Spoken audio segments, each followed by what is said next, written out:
हमने सुना है यहाँ कहीं सबरी जी रह रही हैं। सबरी माता बड़ी महाभागी है।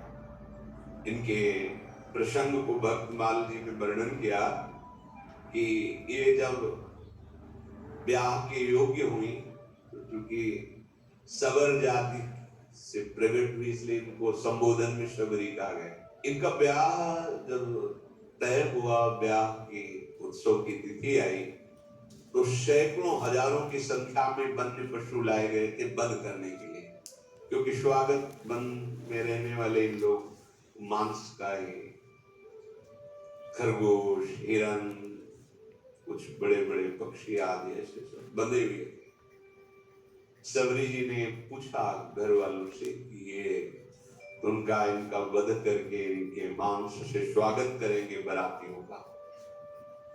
बहुत रोना आया सबरी जी को। मेरे ब्याह के कारण हजारों पशुओं की, पक्षियों की हत्या होगी, मतलब मैं इसका कारण बनूंगी। शाम हुई, जब रात्रि हुई, उन सब पशुओं को मुक्त कर दिया दुलार कर, जाओ, जीवन में मैं कभी ब्याह ही नहीं करूंगी। अगर मेरे ब्याह के समय इतने पशुओं की हत्या होगी, पक्षियों की, मैं जीवन में कभी ब्याह नहीं करूंगी। सब पशु पक्षियों को छोड़ दिया।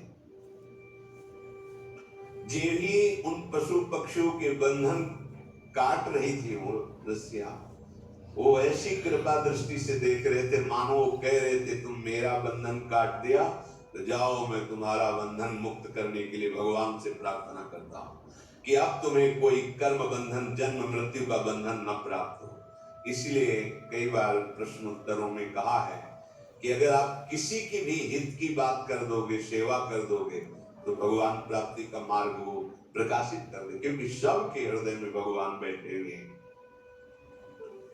तुमने हमारी रक्षा की, भगवान तुम्हारी सदा रक्षा करें, तुम्हारे कर्म बंधन कट जाएं, क्योंकि हमारे बंधन काट दिए।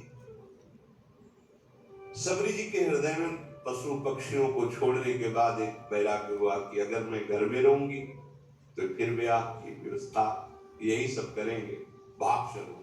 रात्रि में ही भाग पड़े। देखो, भगवान को भक्ति प्रिय है। ये जिन लोगों का मानना है कि पुरुष ही भगवान को प्राप्त कर सकता है या अमुक कुल का, कैसा?